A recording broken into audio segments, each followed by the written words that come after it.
Bien, je vous propose de commencer le séminaire. Merci de prendre vos places. Et j'ai le grand plaisir aujourd'hui de recevoir Benoît Schall, qui vient spécialement de Dijon, qui a été directeur du Centre de sciences et d'études du goût, et qui est actuellement animateur d'une des importantes équipes de ce centre qui s'intéresse à tous les aspects du goût et de l'olfaction. Et je l'ai invité parce que je pensais que, d'abord, ses travaux sont excessivement intéressants, mais également, il pose la question de ce sens que nous étudions finalement assez peu en sciences cognitives, et qui est un sens extrêmement intéressant de par ses origines relativement primitives dans l'évolution, le fait qu'il joue un rôle tout à fait particulier dans notre cognition non consciente, sans que nous ayons conscience parfois d'être influencés par les odeurs, et comme vous allez le voir dans l'exposé de Benoît Schall, le fait que c'est un sens qui joue un rôle important dans les tout premiers mois de vie, voire même avant la naissance. Et donc, dans le contexte de ce séminaire, vous savez, qui complète le cours sur l'apprentissage bayésien, il est intéressant de se demander quels sont les a priori ou quelles sont les modalités auxquelles les enfants font le plus attention dans les premières années de vie, d'essayer de distinguer dans les premières années de vie ce qui relève déjà d'un apprentissage extrêmement précoce et ce qui relève finalement d'une sorte de donné ou d'inné qui pourrait être présent dès le départ pour contraindre les apprentissages. Et je pense que nous allons voir que le système de l'olfaction, le système du goût, sont des systèmes qui biaisent très précocement la manière dont le système nerveux du très jeune enfant s'organise. Donc merci beaucoup à Benoît Schall d'avoir accepté cette invitation. Merci Stanislas pour cette présentation et merci pour cette invitation à vous présenter les travaux du Centre des sciences du goût de Dijon sur la cognition olfactive du nouveau-né et du nourrisson. Alors je vais commencer par une citation un petit peu provocante qui date un petit peu de 1862, Charbonneau, un réputé pédagogue de l'époque, selon lequel l'odorat et le goût sont bien moins importants que les autres sens à cause des notions peu précises qu'ils donnent des objets extérieurs. Comme d'un autre côté, ils tiennent de près à la sensualité et que leur trop grand développement pourrait avoir aussi un résultat fâcheux au point de vue moral, nous conseillons de se tenir à leur égard sur la réserve et de les accoutumer plutôt à ne pas être pour l'homme un instrument de fausse délicatesse et une cause de tourment.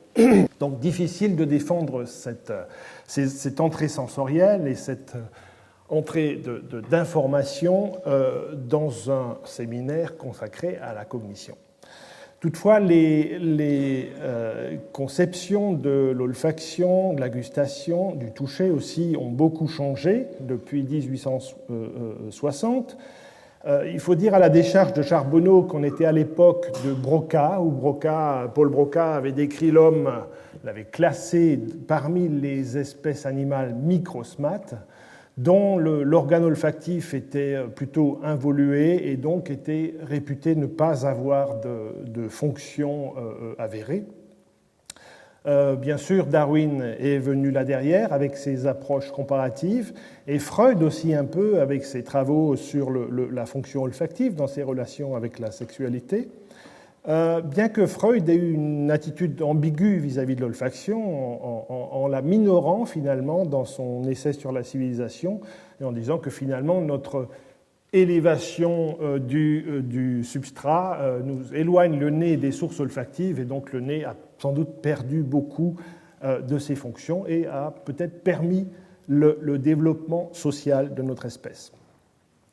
Dans les années 50-70, la révolution de l'éthologie, alors l'éthologie est l'étude du comportement animal d'un point de vue évolutif et adaptatif, qui a surtout été une révolution méthodologique, qui a introduit dans les travaux de nombreuses disciplines, en particulier la psychologie, une attention un petit peu plus biologique aux stimulations qui sont présentées aux organismes qu'on teste. Et on s'est mis à tester à partir des années 60 et suivantes, et en particulier dans le domaine de la psychobiologie du développement, une branche américaine de la psychologie. On s'est mis à tester plutôt que des échiquiers et des schémas de visage extrêmement grossiers, eh bien, des cibles visuelles à caractère social, mais aussi des odeurs issues des êtres de la même espèce. Donc, dans ce contexte, l'odorat a pris une certaine importance dans les études de sensorialité et de cognition actuelles, et cela a été couronné par un prix Nobel à Buck et Axel au début des années 2000 pour leurs travaux sur l'olfaction et le déchiffrage du code de l'odeur, du code moléculaire de l'odeur. Alors, aujourd'hui, je vais vous parler globalement de 3 aspects, plus spécifiquement sur le développement de l'olfaction. Et en particulier, à quel moment du développement les enfants perçoivent les odeurs et sont capables de leur attribuer une signification. Quels mécanismes psychobiologiques sont impliqués dans l'acquisition de la signification des odeurs, l'acquisition précoce de la signification des odeurs. Et finalement, quelles peuvent être les conséquences à très long terme de l'expérience olfactive précoce. À très long terme, j'entends par là sur la durée de la vie. Alors, avant de rentrer dans le vif du sujet, quelques mots sur le système olfactif. Dès la périphérie, le système chimiorécepteur nasal est multiple. D'abord, le système olfactif primaire, qui est situé à l'apex de la cavité nasale, comme une plage neuroépithéliale, et qui est capable de détecter les odorants à très faible intensité et qui donne lieu à ce qu'on appelle la sensation olfactive, à l'odeur. Cette plage neuroépithéliale, voilà comment elle se présente. Alors ça, ce n'est pas un aquarium avec des anémones de mer, ce sont réellement des neurones distribués dans la région olfactive, et vous avez là des neurones isolés, ça chez un fœtus de rat, chez un humain adulte. Vous voyez que des cils, à partir du bouton dendritique, des cils se dispersent dans l'environnement. Là, pour le besoin de la présentation, ces cils ont été dégagés de la couche de mucus dans laquelle ils sont enchâssés. Donc l'olfaction, en fait, se fait toujours, finalement, dans le milieu aquatique dans lequel cette fonction est née à l'origine. Parce que ces cils sont donc enfermés, enchâssés dans le mucus aqueux, et les molécules doivent être d'abord diluées dans le mucus avant d'arriver sur les cils et les récepteurs qui sont sur ces membranes. Deuxième système, chimiorécepteur nasal, le système trigéminal. Alors ça, c'est un système extrêmement diffus, des terminaisons nerveuses libres, qui sont diffuses dans toute la cavité respiratoire, mais aussi orale et respiratoire inférieure, et qui sont sensibles à des odorants, à des composés volatiles à très forte concentration. Et il donne lieu à une sensation qu'on pourrait appeler d'irritation, mais aussi c'est par exemple le piquant de l'ammoniac ou du piment ou la fraîcheur de la menthe. Voilà. Ça, c'est une stimulation de type trigéminal, ce n'est pas l'odeur, c'est une sensation chimiotactile. Troisième système qui a beaucoup défrayé la chronique, le système voméronasal, qui est une petite poche olfactive située de chaque côté du septum, de la cloison centrale du nez. Alors, il se trouve que cet organe est très probablement involué chez l'adulte. Il n'y a plus de connexion entre la périphérie et le bulbe olfactif chez l'adulte, mais il semblerait qu'il pourrait y avoir une fonction chez le fœtus humain, j'entends. Bien sûr, chez diverses espèces animales, ce système est pleinement fonctionnel et joue comme un module de perception de certaines odeurs spécifiques, un module bien à part. Alors, cette chimioréception nasale est duelle. Elle permet de percevoir le monde extérieur, mais elle permet aussi de percevoir le monde intérieur. Et le monde intérieur, dans le cas de l'olfaction, c'est évidemment tout ce qui se passe dans la sphère orale. Voilà, et les structures cérébrales qui sont engagées par ces deux types de chimioréception sont extrêmement différentes. Voilà, par exemple, les structures qui sont recrutées par l'odeur inspirée par les narines externes. Donc les odeurs se fixent sur les cils des cellules sensorielles olfactives, envoient leur information au bulbe olfactif, qui lui-même envoie l'information au cortex olfactif, cortex piriforme, en taurinal, etc., qui traite l'information sensorielle, qui elle-même renvoie à des régions du système limbique, l'amygdale, l'hippocampe, sur des problèmes de mémoire en particulier, ou de traitement qualitatif, et qui finalement envoie sur les régions du cortex orbitofrontal où les stimulations olfactives sont intégrées à l'ensemble des autres stimulations venant des autres modalités. Le deuxième système, ou la deuxième voie de stimulation de l'olfaction est la voie rétronasale, c'est-à-dire qu'à partir d'un aliment qui est traité dans la bouche, eh bien, l'air exsufflé de la bouche passe en voie rétronasale dans la cavité nasale et stimule bien sûr ce circuit olfactif, mais en même temps la gustation, éventuellement les aspects visuels, somatiques, tactiles, avec les aspects gustatifs. Et là, l'ensemble de ces sensations sont regroupées dans un même percept que l'on dénomme de façon un petit peu différente le système de flaveur, qui est l'intégration complète, et dans certains cas, au moins pour l'olfaction et la gustation, l'intégration synesthésique de l'ensemble des entrées sensorielles liées au traitement multimodal des aliments. Donc voilà quelques points de positionnement de l'olfaction dans la cognition, dans la perception et la cognition humaine. Alors commençons par ce premier point, comment et quand se développe la perception olfactive. Alors là, j'ai quelques petites images. Alors là, c'est un test réalisé actuellement par une de mes étudiantes, Sirina Al-Ain, qui travaille sur la perception olfactive chez la souris. Ça, c'est une souris sans expérience de tétée. Et lorsqu'on la met au contact d'une femelle anesthésiée, de façon à bien pouvoir mesurer le comportement du souriceau à J0 après la naissance, eh bien, vous voyez que le souriceau presque immédiatement localise une zone de la mère, la tétine, et se met à téter de façon extrêmement efficace. C'est un animal dépourvu de vision, dépourvu d'audition à ce moment-là. Il est guidé exclusivement par l'olfaction et le toucher. Autre exemple, beaucoup plus frétillant, le cas du lapin. Là, c'est le cas d'un lapro, toujours sur une femelle allaitante anesthésiée pour les besoins de la présentation. Et vous voyez que le lapro, qui est encore dépourvu de vision, les yeux commencent à s'ouvrir mais ne fonctionnent pas encore, recherche de façon extrêmement efficace, à la manière d'une machine à coudre dans le pelage maternel, localise des zones d'intérêt et trouve dans ces zones d'intérêt des éléments renforçateurs intéressants, le lait en particulier. Finalement, arrivons à une autre espèce, la nôtre.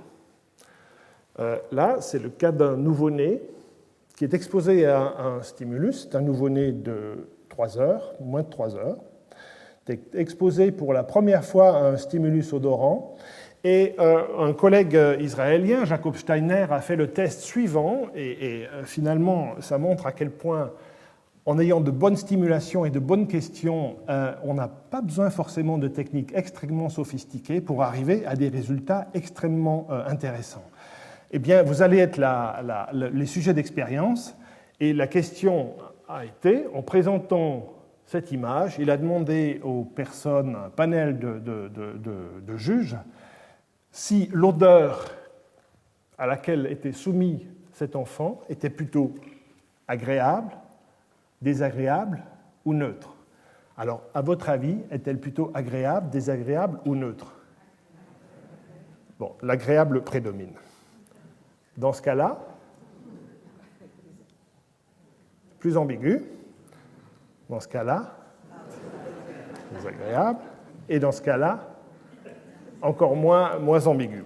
Donc voilà la façon dont ce chercheur a pu montrer, et c'est vraiment une étude classique, comment les enfants très jeunes, dès les premières minutes après la naissance, étaient capables de détecter les odeurs et d'y répondre de façon différenciée. Alors, de façon un petit peu plus quantitative, voilà la distribution des réponses en termes de jugement agréable, de jugement neutre ou de jugement désagréable pour des odeurs de type lacté, de banane, de vanille, de poisson ou d'œufs pourris.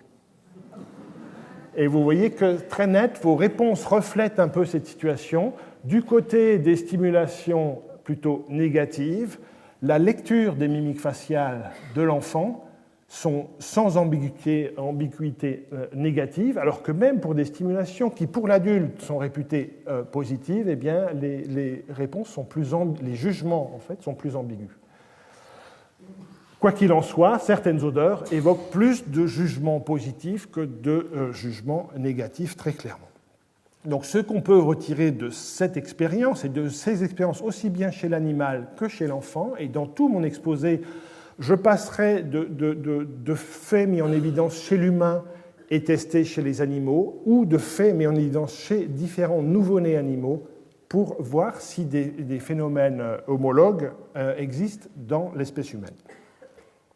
Alors, en résumé, ce qu'on peut dire, c'est que chez l'enfant nouveau-né, les systèmes perceptifs qui détectent et traitent l'information olfactive, les systèmes de motivation et de récompense qui attachent de la valeur affective aux odeurs, et enfin les systèmes de décision et de réponse qui exécutent des programmes moteurs d'une façon orientée, sont parfaitement connectés. Donc, à la naissance, il existe des associations entre stimulus et réponse qui sont fonctionnelles. La question est, par quel mécanisme psychobiologique ces différents systèmes sont-ils fonctionnellement connectés au cours du développement précoce?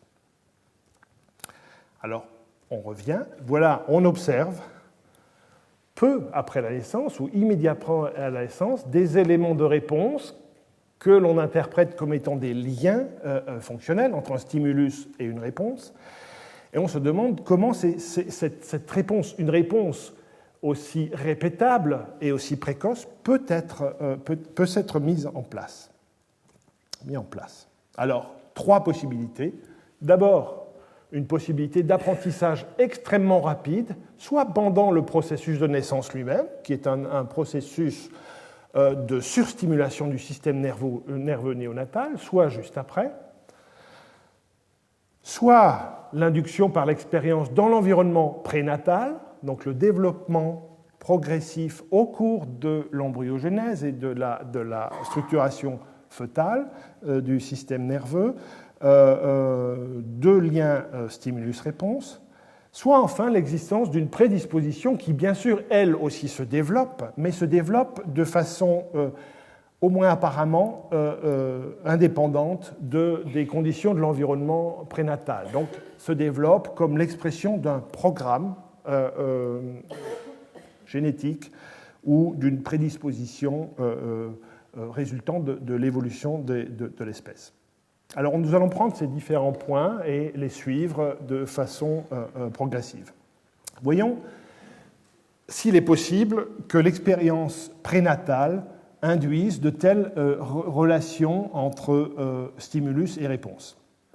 Alors d'abord, pour qu'un stimulus soit perçu, il faut que le système sur lequel repose cette perception soit un minima développé. Et là, si l'on regarde les aspects du développement neuroanatomique de ces 3 systèmes que je mentionnais auparavant, le système olfactif, le système trigéminal et le système voméronasal, dont je ne vais pas parler plus aujourd'hui, eh bien, vous voyez que dès le début du second trimestre, les neurorécepteurs olfactifs sont matures dans l'espèce humaine, et le bulbe olfactif prend une structure de petit cortex sensoriel qui est déjà visible donc, au milieu du 2e trimestre. Et on peut observer dès le 3e trimestre, et on va y revenir de façon plus détaillée, des réponses qui sont déclenchées par des stimulations chimiosensorielles. Au niveau trigéminal, ce système à dominante tactile, eh bien, on observe que le nerf trigéminal envoie ces terminaisons libres dans les muqueuses respiratoires et olfactives dès le milieu du premier trimestre, et dès cet âge-là, on a pu mettre en évidence qu'une stimulation tactile extrêmement fine, simplement l'introduction d'un cheveu dans le nez d'un fœtus, provoque des réponses motrices de retrait. Donc on fait l'inférence que dès cet âge-là, ce type de réponse pourrait aussi détecter des stimulations de type chimiotactile. Quant au système voméronasal, la position actuelle, c'est celle d'une involution du bulbe olfactif accessoire, donc le bulbe qui reçoit ces entrées sensorielles, et donc, semble-t-il, on n'a pas de données dans l'espèce humaine d'informations qui transiteraient par ce système. Alors, les connaissances que l'on a sur le développement de l'olfaction chez le fœtus viennent de 3 sources, de 3 voies d'approche. D'abord, les modèles animaux. Et là, c'est réellement un domaine où les modèles animaux ont avancé les connaissances. Les enfants nés prématurément. Et enfin, plus récemment, le fœtus lui-même, avec les nouvelles méthodes d'ultrasonographie en 3D et plus le temps, en 4D, on peut voir que le fœtus est extrêmement actif dans son environnement amniotique et est capable d'ouverture de bouche. Là, je pense que c'est un bâillement, mais on va voir aussi que le fœtus est capable d'activité sur son environnement liquide. Alors, grâce à ces 3 approches, en particulier l'approche de Bill Smotherman et Scott Robinson aux USA, qui ont fait leur carrière sur cette préparation, là, c'est un fœtus de rat qui est externalisé de l'utérus maternel, mis dans un bain thermostaté et qui peut être observé pendant plusieurs heures. Et là, ce rat est enclos dans sa poche amniotique et vous voyez que les vaisseaux sanguins distribuent le sang. Et on voit là une réponse motrice d'un fœtus de rat qui a cette réponse de rejet typique lorsqu'on lui applique une odeur de citron. Donc eux ont réellement, pendant 30 ans, parcouru ce domaine et réellement marqué l'avance sur les perceptions du fœtus de mammifère qui ensuite ont été extrapolées à l'homme. Les mêmes questions étaient extrapolées à l'homme. Chez le prématuré, eh bien, la présentation de stimulation peut clairement provoquer des réponses motrices différenciées en termes hédoniques, positifs, négatifs, comme on l'a vu chez le nouveau-né. Et l'ensemble de ces études montrent que le fœtus a des capacités de détection, de discrimination d'odorants qui varient en qualité ou en intensité. Donc, il discrimine l'orange du citron, mais aussi l'orange à forte intensité de l'orange à faible intensité. Donc, une capacité analytique relativement précise. Il est capable des réponses aversives et appétitives, donc de rejet de stimulation comme montré là, ou plutôt des réponses plutôt à tendance acceptante. Et finalement, et on y reviendra, il est capable de mémoire à long terme, voire à très long terme. Il est capable de mémoire entre 2 moments de la vie fœtale, c'est-à-dire le fœtus de 16 jours apprend quelque chose dont il va montrer preuve de rétention à 20 jours, un jour avant la mise bas chez le rat, mais il est aussi capable de rétention transnatale, c'est-à-dire qu'il acquiert une information à l'état fœtal et s'en sert, ou du moins exprime qu'il a mémorisé quelque chose en tant que fœtus dans sa vie néonatale. Alors ça, c'est un fœtus, ce n'est pas un cracheur de feu, c'est un fœtus dans sa poche amniotique, et les flux de liquide amniotique sont marqués en fausse couleur, selon rouge ou bleu, selon qu'elle s'approche ou s'éloigne de la sonde d'ultrasonographie. Et ce qu'on connaît, ce qui est facile à observer, c'est que le fœtus ingurgite et régurgite beaucoup de liquide amniotique. En fin de gestation, près de 3/4 de litres de liquide amniotique sont ainsi recyclés dans la journée. Ce qu'on sait moins, c'est que le fœtus aussi inhale et exhale du liquide amniotique. Et de sorte que la fraction de liquide amniotique qui est en contact avec le système olfactif est en perpétuel renouvellement et que le système olfactif en développement n'est probablement pas en état de perpétuelle adaptation. L'adaptation étant cette perte de sensibilité olfactive que vous avez quand vous rentrez dans une salle où une odeur malodorante, au bout de 5 minutes, eh bien, vous ne sentez plus l'odeur. Donc ce phénomène d'adaptation, probablement, pourrait être levé par ce renouvellement permanent des odeurs du liquide amniotique qui sont renouvelées à la fois par la voie pulmonaire et par la voie urinaire par le fœtus. Alors, chose intéressante, c'est que ces réponses de pseudo-respiration, eh bien, elles ne sont pas distribuées au hasard dans le nictémère du fœtus. Voilà les variations de ces réponses de pseudo-respiration chez le fœtus, et on voit clairement qu'il y a un rythme qui s'installe. Et de façon intéressante, ce rythme est le rythme des repas maternels, mais aussi de la glycémie maternelle. Alors ça marche un peu moins pour la phase nocturne. Là, il y a une petite complication explicative, mais on ne va pas s'y attarder. Donc très clairement, il se pourrait que lorsque la mère ingère des aliments, elle amène au fœtus à la fois un bouquet d'arômes, en même temps que des métabolites, entre autres du glucose, des acides aminés, des acides gras, et le glucose a un effet très marqué sur le fonctionnement cérébral, et en particulier sur les aptitudes d'apprentissage et de mémorisation. Donc il se peut que là, on est dans une situation où la mère amène des opportunités d'association entre arômes et nutriments qui sont perçus peut-être en périphérie par le système olfactif et de façon centrale par le cerveau. Un calcul très rapide nous fait 3-4 expositions par jour, ce qui fait 80 à 120 expositions par mois. Donc ça fait une situation d'apprentissage extrêmement intense et répétée. Et comme le fœtus, en principe, n'a pas grand-chose d'autre à faire dans son environnement, que son cerveau se développe en fonction de son environnement, eh bien, très probablement, il acquiert l'information, la mémorise. Et de ce fait, structure son système nerveux, fraye ses voies neuronales et organise dans une certaine direction, canalise dans une certaine direction son fonctionnement individuel.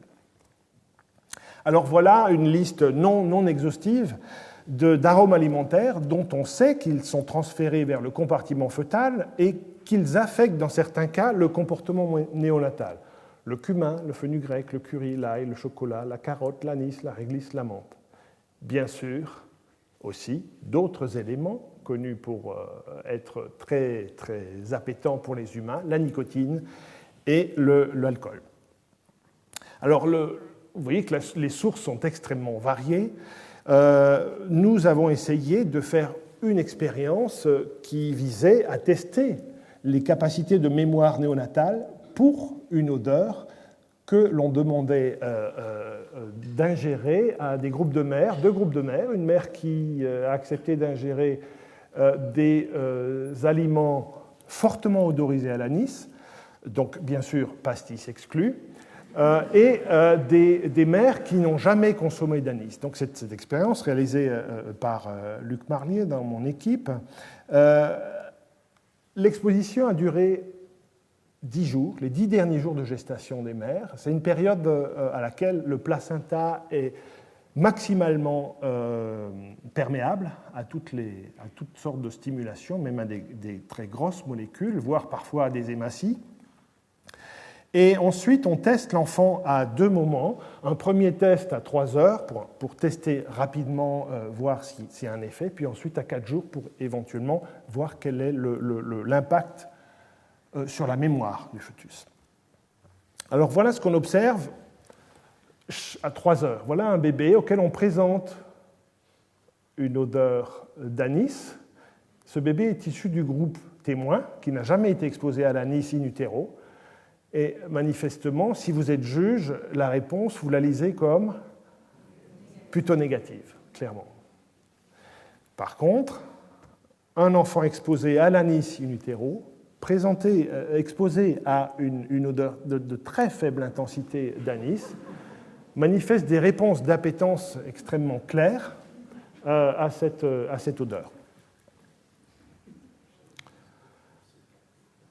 Alors, dans un deuxième test, réalisé à la fois à l'âge de 3 heures et à l'âge de 4 jours, qui consiste à présenter les enfants à cette espèce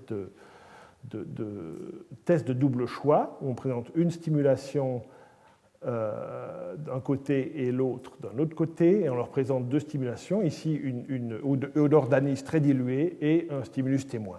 Et l'enfant est exposé pendant 1 minute à cette situation. On mesure son orientation vers chaque stimulation et on en conclut ce que vous allez voir. Eh bien, voilà les réponses. Donc, dans tous les cas, ce test reviendra assez souvent dans l'exposé, test de double choix, et dans tous les cas, donc, chaque test oppose 2 barres, les 2 stimulations.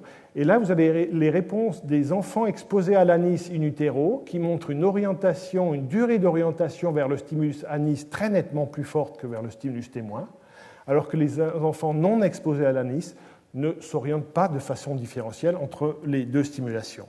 Et lorsqu'on refait ce test à l'âge de 4 jours, eh bien, on obtient essentiellement le même résultat, une réponse très marquée à l'anis par rapport au témoin, et pour les exposés à l'anis, alors que les fœtus non exposés à l'anis ne montrent pas de réponse différentielle. Donc, on peut en conclure à partir de cette expérience, et d'autres expériences du même type ont été faites aux États-Unis avec la flaveur de carotte ou en Irlande avec l'ail. Donc on peut généraliser le fait que l'exposition prénatale engage des attentes dans le cerveau néonatal qui restent actives et qui motive le comportement différentiel de l'enfant par rapport à ces 2 stimulations. Et ce qui est intéressant, c'est qu'à 4 jours encore, cette mémoire finalement acquise au cours des tout derniers jours de la gestation est encore active. Alors vous allez dire que 4 jours de mémoire, ça n'est pas très important, mais ce ne sont pas 4 jours de notre semaine, ce n'est pas du lundi, mardi, mercredi, jeudi. Ce sont les 4 premiers jours de la vie d'un nouveau-né. Et au cours de ces 4 premiers jours de la vie d'un nouveau-né, énormément de micro-transitions doivent être faites. Le nouveau-né doit prendre en bouche un mamelon auquel il n'a jamais été exposé. Il doit consommer un fluide plus ou moins crémeux, le colostrum, auquel il n'a jamais été confronté. Donc la présence d'un fil conducteur acquis in utero sur ces expériences nouvelles après la naissance, probablement facilite l'adaptation des réponses néonatales. Donc, voilà les possibilités d'induction des capacités olfactives et du traitement des odeurs par l'expérience prénatale. Maintenant, qu'est-ce qu'il en est de l'induction de préférence et de perception différenciée par l'expérience postnatale? Voici la situation prototypique du nouveau-né humain et bien sûr de tous les nouveau-nés de mammifères.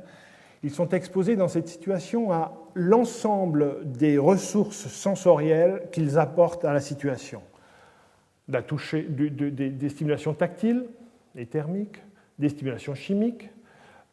Ils peuvent eux-mêmes agir sur la situation en exprimant des comportements de succion qui sont eux-mêmes extrêmement renforçants. Bien sûr, le fluide qu'ils extraient de cette situation, le colostrum et le lait, sont eux-mêmes fortement renforçants, et on va le voir, ils sont véhicules de substances extrêmement appétantes. Et finalement, après l'ingestion, on a la réplétion gastrique et le rassasiement métabolique. L'ensemble de ces phénomènes contribuent à faire de cette situation-là une situation d'apprentissage, une base d'apprentissage extrêmement efficace. Alors nous avons testé ça parmi d'autres. D'autres l'ont fait sur de nombreux animaux ou sur l'humain. Nous l'avons testé dans une situation très particulière où une de mes étudiantes, Maryse Delaunay, avait à étudier la réponse de l'enfant au sein maternel. Et lorsqu'elle est venue après quelques jours de début de test de cette situation, elle était catastrophée parce que les mères utilisaient une pommade odorante appliquée sur leurs aréoles et donc l'odeur spontanée de la surface mammaire était perturbée. Après un moment de trouble et de réflexion, on s'est dit, mais finalement, on tient une situation extrêmement intéressante de conditionnement olfactif. Et qui plus est, le stimulus était prescrit médicalement. Donc c'était vraiment une situation facile pour nous. Donc on avait dans cette situation des enfants et des mères qui utilisaient cette pommade à la camomille, et donc des enfants exposés à la camomille et des enfants non exposés. Ces enfants, après 3 jours d'exercice, odorisé ou non, sont soumis à notre test de choix en présentant de la camomille d'un côté et une odeur témoin, on a pris la violette, et on mesure la durée d'orientation vers l'une et l'autre stimulation. Et voilà ce qu'on observe, c'est que les enfants exposés à la camomille dans la situation TT manifestent une durée d'orientation nettement supérieure vers la camomille par rapport à la violette, alors que les enfants non exposés ne traitent pas de façon différentielle les deux odeurs. Donc on a là une situation très claire d'apprentissage, et je suis sûr que si on avait fait de tests dès le premier jour, on aurait pu avoir une situation du même type. Mais ça reste à faire, soyons prudents. Donc toutes les conditions sont réunies pour qu'un accordage des compétences sensorielles soit reçu avant et après la naissance, accordage exercé par l'expérience de l'individu dans son milieu, dans les spécificités qui apporte individuellement chaque mère. Et on peut dire aussi que toutes les conditions sont réunies pour qu'on puisse voir une induction d'association stable entre tout stimulus arbitraire et une réponse orientée. Si la mère consomme de l'alcool, eh bien on peut s'attendre à ce que l'enfant ait une appétence particulière pour l'alcool. Ça a été démontré de façon extrêmement claire chez des modèles animaux, en particulier chez le rat.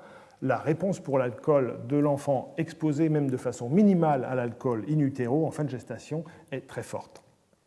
Maintenant, la question, c'est est-ce que le nouveau-né acquiert les stimuli odorants de son milieu spontané, sans qu'on intervienne par des artifices de surexposition dans la relation avec son environnement. Toujours notre test de double choix, et on pose cette fois-ci la question, est-ce que le nouveau-né est capable de détecter deux stimulations l'une issue de son espèce, le lait de son espèce, et l'autre issue d'une autre espèce, le lait d'une autre espèce. Donc est-ce que l'enfant montre une réponse particulière entre le lait humain et une formule lactée venant de lait bovin, d'accord ? Les deux étant non familiers. Ce n'est pas le lait de sa mère, et ce n'est pas, dans le cas des enfants nourris au biberon, ce n'est pas la formule qu'ils ont depuis la naissance, du moins dans un certain nombre de tests. Et voilà, lorsqu'on teste deux populations d'enfants, et là, c'est réellement intéressant parce qu'on est dans une situation d'expérimentation à l'échelle d'une société, au niveau mondial. Certains enfants sont alimentés au lait de l'espèce, d'autres sont alimentés avec du lait d'autres espèces, plus ou moins transformées, adaptées, etc. Eh bien, on ne connaît pas les conséquences à long terme, on n'a pas réellement étudié à fond les conséquences à long terme de ces deux modes d'exposition pourtant fondamentaux. On a des éléments, mais il n'y a pas d'études complètes suivies. Alors, lorsqu'on expose ici des enfants nourris au lait humain, à l'odeur du lait humain qui n'est pas celui de leur mère et à l'odeur d'une formule lactée, ils n'en ont jamais eu, donc elle n'est pas familière, n'ont jamais consommé. Ce qu'on observe, c'est une appétence très forte. Et ici, le test est fait en termes réellement d'appétence. C'est l'activité orale que l'enfant exprime en s'approchant du stimulus. Donc ce n'est pas simplement une orientation, c'est en plus un mouvement de « je veux » le stimulus. D'accord ? Donc une réponse plus forte. Donc ces enfants montrent une préférence plus forte en termes d'activation à 4 jours d'âge pour le lait de l'espèce par rapport au lait non spécifique. L'interprétation est claire. Ces enfants sont exposés à une odeur de lait humain, donc ils vont s'orienter vers une odeur qui est la plus ressemblante des deux à l'odeur du lait humain. Mais lorsqu'on refait la même expérience avec des enfants alimentés avec une formule lactée, eh bien, ce qui est curieux, c'est qu'on obtient la même réponse. Ces enfants-là ne s'orientent pas vers l'odeur de la formule lactée, qui est la plus ressemblante à celle qu'ils consomment depuis la naissance, mais ils s'orientent vers l'odeur du lait humain, qui n'est pas l'odeur familière. Et donc là, on s'interroge un petit peu plus sur les propriétés du lait de l'espèce pour le nouveau-né, du lait humain pour le nouveau-né humain. Et finalement, une expérience un petit peu plus pointue a consisté à leur présenter l'odeur du lait de leur espèce, des enfants nourris au lait artificiel, et l'odeur de la formule lactée, mais la formule lactée familière, leur formule lactée qu'ils ont consommée depuis la naissance. Et là, ce qu'on observe, eh bien, de la même façon, les enfants s'orientent de façon préférentielle vers l'odeur du lait humain à laquelle ils n'ont jamais été exposés, plutôt qu'à l'odeur de la formule lactée que pourtant ils ont acquise pendant au moins 4 jours, 5-6 fois par jour. Donc ça fait des séances de conditionnement relativement intenses. Donc il y a des éléments particuliers dans le lait de l'espèce pour les nouveau-nés de l'espèce. Quels sont ces éléments? Et là, on tombe dans une situation, un no man's land.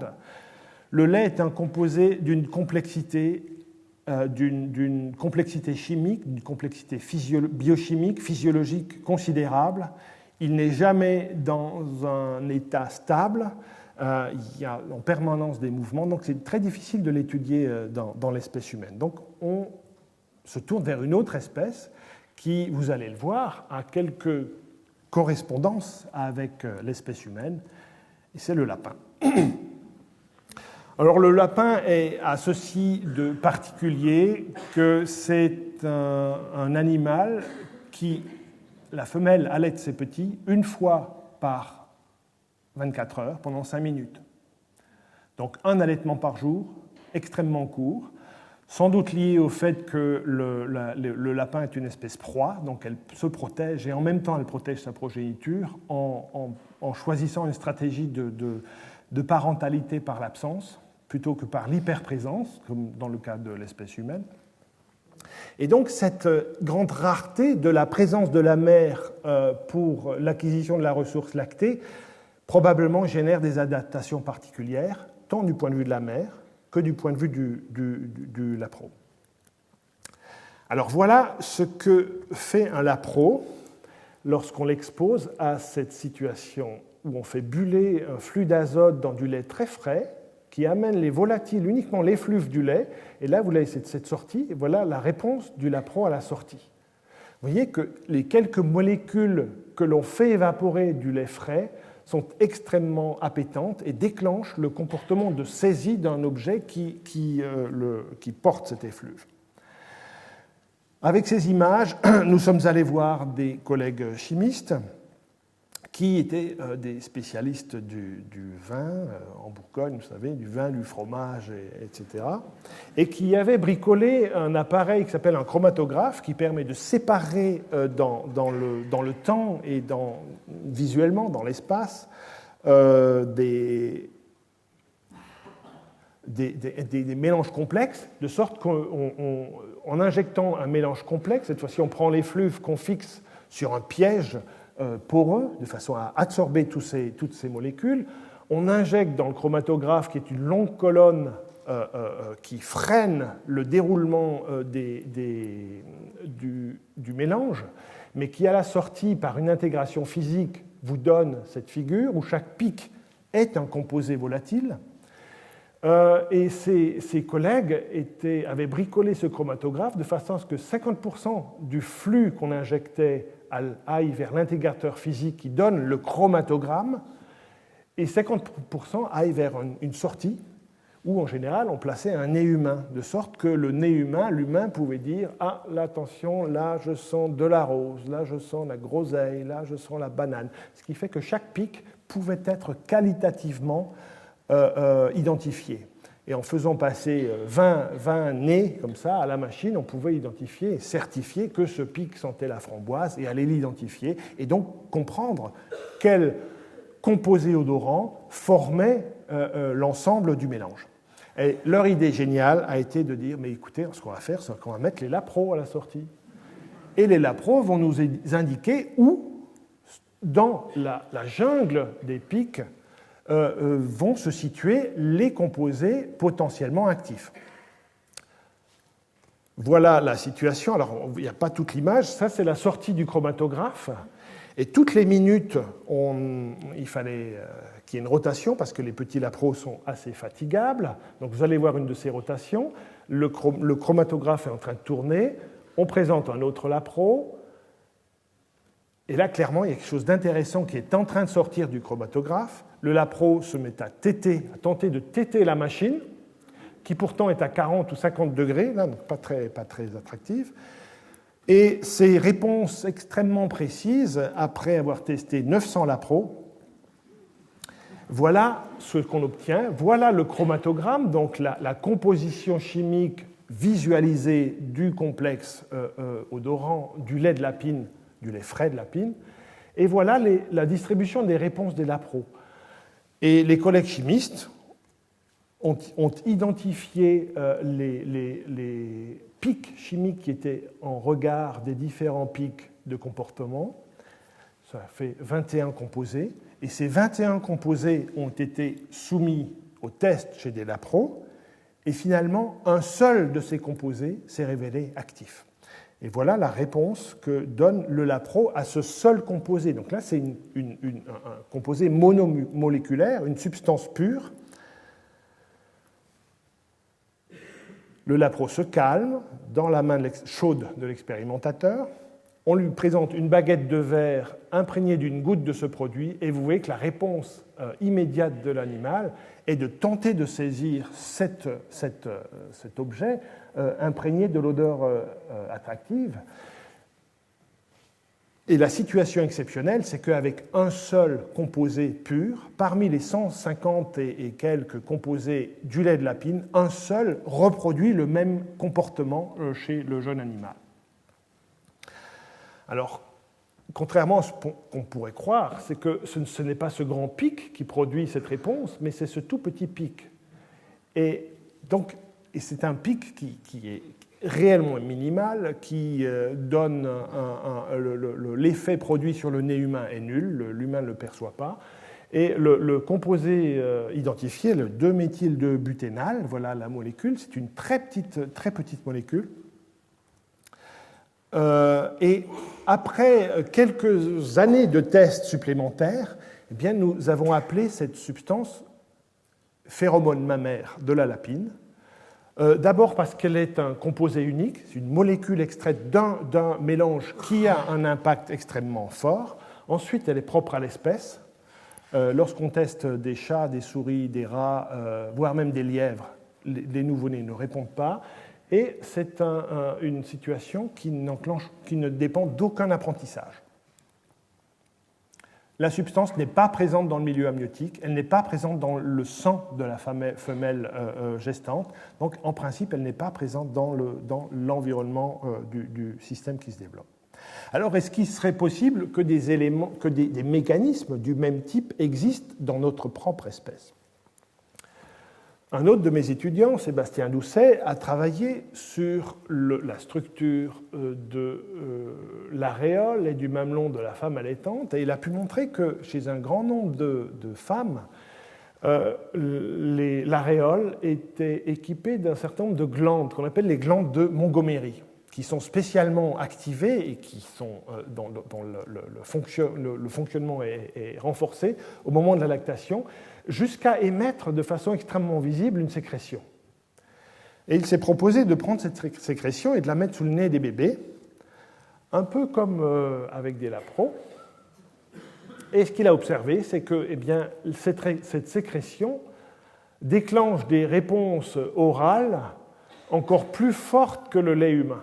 Donc on a là une situation d'une glande qui est à la fois une microglande mammaire et une glande sébacée, donc qui associe à la fois le parfum et le fixateur du parfum, des lipides, le sébum, et qui provoque une réponse orale très forte, et plus intéressant encore, enfin aussi intéressant, il provoque aussi, cette sécrétion provoque aussi une réponse respiratoire très forte. Le fait de la présenter au nouveau-né eh bien, pendant la période de stimulation, ça induit une respiration très marquée de l'enfant, très visible. Alors, lorsque d'autres substances témoins sont présentées, comme, bon, bien sûr, le témoin, le contrôle, mais du sébum pur, du lait humain, on n'obtient en aucun cas la même courbe de respiration, le même effet sur la respiration. Donc, il semblerait que dans l'espèce humaine, certaines sécrétions au moment de la lactation aient un impact particulier sur la réactivité de l'enfant, tant dans la sphère orale que dans la sphère respiratoire. Donc, en résumé, des processus sensoriels spécifiques, dans certains cas prédisposés parce que ne dépendant pas de l'apprentissage, c'est le cas de la phéromone mammaire du lapin, cette substance n'est pas dans le milieu prénatal et on peut donc apparemment exclure qu'elle soit induite par apprentissage. Ces processus prédisposés opèrent au cours du développement précoce des mammifères. Alors, ces mécanismes prédisposés agissent en même temps que des mécanismes plastiques. Ce n'est pas parce qu'il y a une phéromone et que le comportement est fortement orienté par cette phéromone que le cerveau néonatal n'apprend pas. Parallèlement, le cerveau du lapro, tout comme celui du nouveau-né humain, acquiert des odeurs qui sont présentes dans le liquide amniotique ou qui sont badigeonnées artificiellement sur la mamelle. Mais de façon encore plus intéressante, c'est que ces deux mécanismes, le mécanisme prédisposé et les mécanismes plastiques, ils interagissent. Et on va voir de quelle façon. Alors, je reviens dans un premier temps au nouveau-né humain.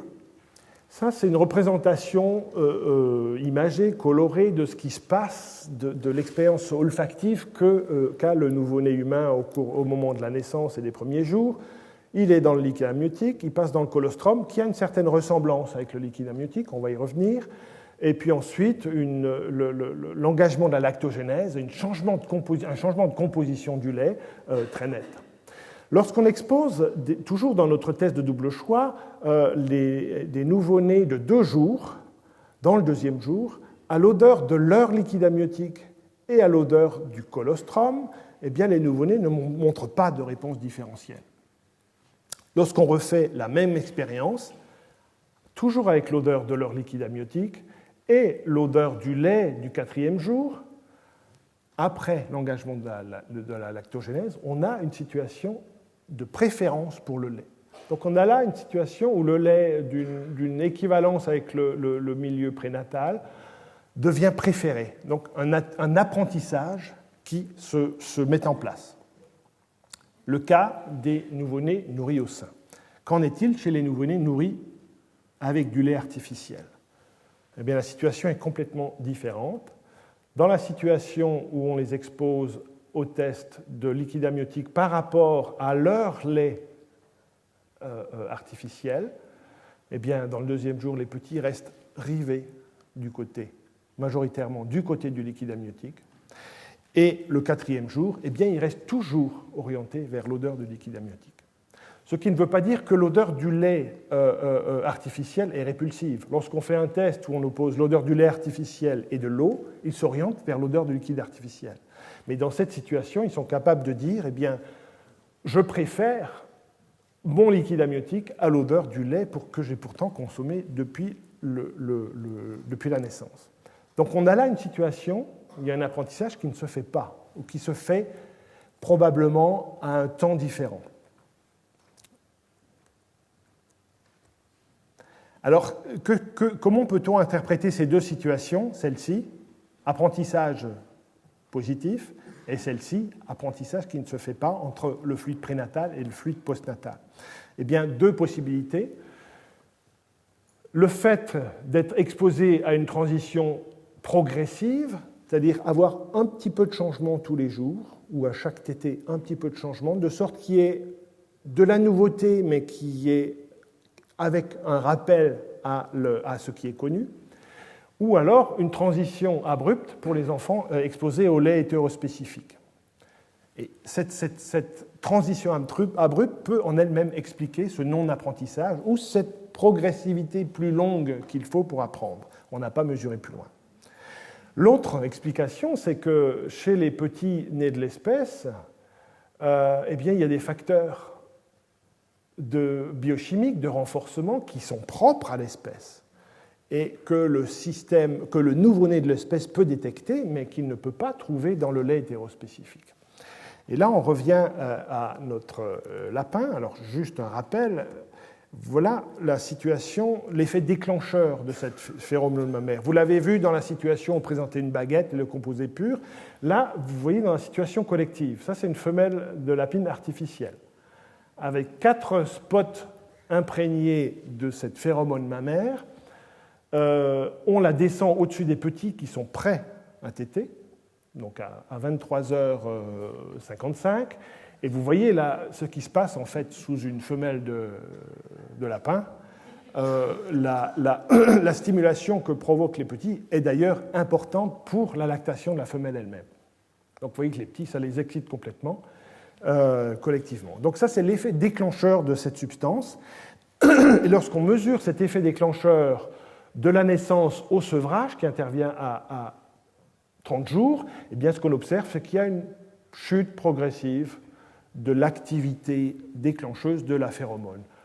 Première chute sans doute liée à l'entrée en jeu d'une autre modalité sensorielle, la vision, et une deuxième chute liée au fait que les petits commencent à consommer des aliments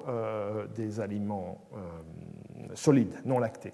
Et finalement, au sevrage, on a un abolissement complet de cette réactivité à la phéromone.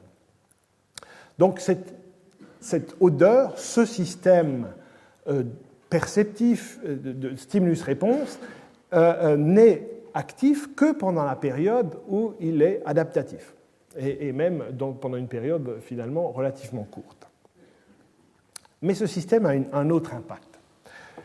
Lorsqu'on présente sur une baguette de verre une odeur, quelle qu'elle soit, on en a testé plusieurs, au temps T0.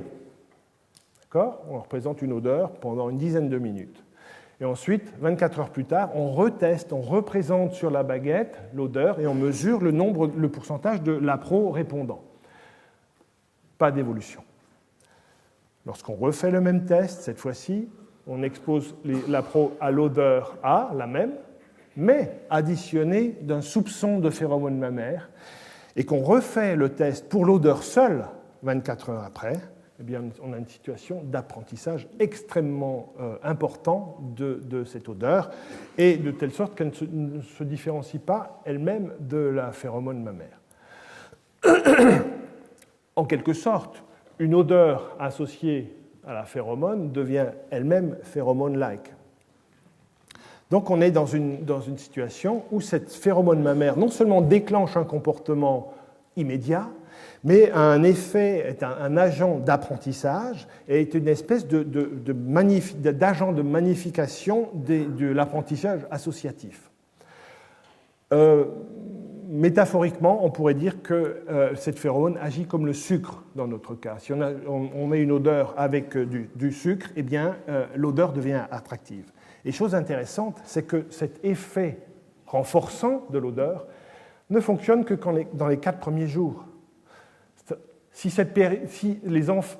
l'APRO passent cette période, ils survivent. D'accord ? Et donc on a là une période sensible pour l'acquisition, non seulement pour l'acquisition de nouvelles informations sous l'empire de la phéromone mammaire. Alors est-ce qu'on a une généralité qui s'applique à d'autres espèces ? Pour le moment, on ne le sait pas. Et on s'interroge, on travaille sur dans le cas de l'espèce humaine, si effectivement l'odeur de l'aréole mammaire peut avoir un impact. Mais chose intéressante, dans l'espèce humaine, on pourrait avoir des effets intermodaux de ces acquisitions olfactives. L'enfant est exposé, on l'a vu, à toutes les entrées sensorielles, mais les odeurs peuvent avoir un impact sur les autres modalités, et en particulier dans une situation d'interaction multimodale où on peut éventuellement les annihiler. Alors là, nous avons annihilé l'odeur du sein maternel en couvrant le sein avec un film d'emballage, de façon à ce que l'enfant voit ce qui se passe. La situation est normale, sauf qu'il n'y a pas d'odeur. Et ce qu'on observe, c'est que dans cette situation, lorsque l'odeur est présente par rapport à la situation où l'odeur n'est pas présente, eh bien, les enfants ouvrent plus les yeux. C'est-à-dire qu'on est dans une situation où l'odeur du sein module l'ouverture des yeux, favorise la prise d'informations visuelles, et il semblerait possible que ici, des modalités sensorielles précoces puissent avoir une fonction tutrice, une fonction d'entraînement sur les modalités plus tardives, en particulier la vision. Et que voit l'enfant dans cette situation? Il voit un visage, il voit une mère, la mère voit un enfant, et on est dans une situation où l'enfant encode l'identité faciale maternelle et en même temps une stimulation de l'empathie maternelle et de l'attachement. Donc une situation qui entraîne dans une spirale sociale positive. Donc en résumé, les mères de mammifères exploitent des multiples systèmes d'intégration et de réponse du cerveau néonatal, certains étant sensibles à l'expérience, préconditionnement fœtal, apprentissage néonatal, certains paraissant indépendants de toute exposition directe, mécanismes prédisposés de déclenchement et de renforcement. Donc, alors là, on se pose la question posée auparavant de l'existence de modules. Est-ce qu'au sein du système olfactif, il pourrait y avoir des modules qui surdéterminent l'apprentissage olfactif et où des modules prédisposés poussent l'apprentissage de modules plastiques non prédisposés. Très rapidement, quelques aspects sur les conséquences à long terme. Par exemple, l'impact sur la transition de la naissance. Lorsque dans cette situation, on expose les enfants à l'odeur du liquide amniotique, ils s'orientent vers le liquide amniotique, ils s'orientent vers le colostrum. Lorsqu'on met les deux en compétition, liquide amniotique et colostrum, on l'a vu, ils s'orientent autant vers les deux. Donc il y a là une situation de facilitation de continuité transnatale olfactive et probablement de facilitation de prise rapide du colostrum, agent à la fois nutritionnel mais aussi protecteur et chargé d'informations, on l'a vu. Ça n'est pas propre à l'homme, puisqu'on a pu montrer la même chose chez le mouton, le lapin, le porc, le rat, la souris. Donc il semblerait que ce soit une stratégie de mammifère de fabriquer un cerveau qui ait déjà de l'information qui puisse être utilisée par le nouveau-né. Deuxième transition, la transition du sevrage. Autre transition où l'on observe un maximum de mortalité infantile, en particulier il y a 50 ou 100 ans chez nous, mais actuellement dans les pays en voie de développement. Cette situation d'exposition précoce à l'odeur de camomille, nous l'avons testée plus tardivement, à 7 mois. Et toujours à 7 mois, les enfants, dans une autre situation de test, les enfants préfèrent un objet enduit de camomille par rapport à un objet enduit de violette lorsqu'ils y ont été exposés, alors qu'il n'y a pas de réponse différentielle dans l'autre cas. Et encore à 21 mois, donc pas loin de 2 ans après, les enfants montrent une préférence pour un objet enduit de camomille par rapport au stimulus témoin. Donc on a une capacité de mémoire à très long terme de stimulation qui sont acquises dans la situation de TT. Alors est-ce que ça joue pour les adultes? Et là, je vais citer une quasi-expérience qui a mis à profit un changement de législation européenne. Avant 1992, les laits étaient de façon très générale, les laits infantiles artificiels odorisés à la vanille.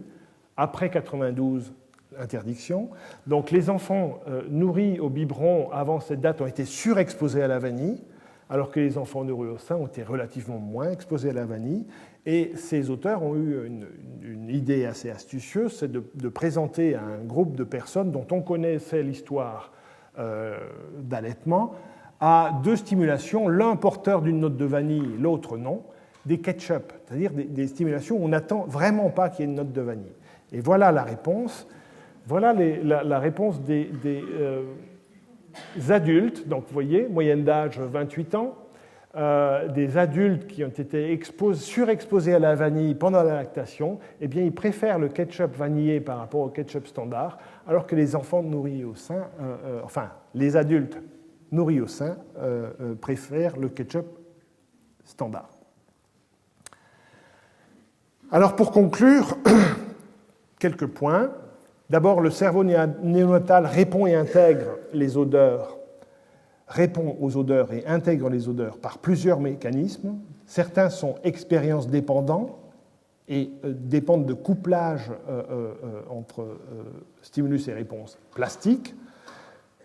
Certains sont expériences indépendants et dépendent de couplage prédisposé, dont on ne sait pas vraiment comment ils ont évolué, comment ils sont arrivés là. Alors on se demande toujours quelle est la méthode d'acquisition la plus primitive.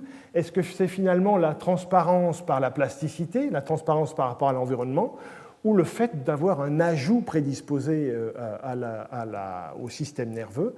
C'est une question en suspens. Il semble que c'est plutôt une évolution secondaire pour posséder une prédisposition. Ces mécanismes prédisposés et plastiques coopèrent toujours dans le sens d'une optimisation adaptative. Les petits lapins, et on a mesuré à peu près 10% de lapro qui ne répondent pas à la phéromone mammaire dans le premier jour, en général, sont morts au 30e jour. Donc il y a une contrainte adaptative extrêmement forte de l'aptitude à percevoir cette substance. Pendant les périodes de gestation et de lactation, les mères transfèrent inévitablement des informations qui orientent le développement perceptif et cognitif du cerveau, fœtal et néonatal. Et ces transferts précoces d'informations forment d'abord des performances immédiates de traitement sensoriel et les réponses adaptatives qui conduisent aux premières attentes stables, soit dans le domaine social, soit dans le domaine alimentaire. Et ces transferts précoces favorisent aussi l'établissement de performances futures, telles qu'on l'a vu, de sorte que la progéniture se trouve plus ou moins canalisée dans la reproduction du comportement parental. Et comme point final, je citerai un mot de, entre autres, Patricia Kuhl, qui est intervenue ici en début de séminaire. In fact, what we see in the crib is the greatest mind that has ever existed, the most powerful learning machine in the universe. Et je pense que du point de vue de l'olfaction, on a là une situation d'apprentissage extrêmement efficace. Maintenant, il faut voir si ces apprentissages olfactifs entraînent les apprentissages dans les autres modalités, ce qui donnerait une actualité nouvelle à cette modalité olfactive. Voilà, je voudrais remercier les collègues de mon équipe, en particulier Gérard Courreau, Bruno Patrice, pour les travaux sur le lapin et les étudiants qu'il dirige, et Jean-Yves Baudouin, Karine Durand, Alix Sonieric et Robert Soussignan pour les travaux sur l'enfant humain, et Dominique Langlois, qui est l'alchimiste qui nous a aidés à identifier la phéromone de lapin. Je vous remercie de votre attention et je m'excuse d'avoir été un peu long.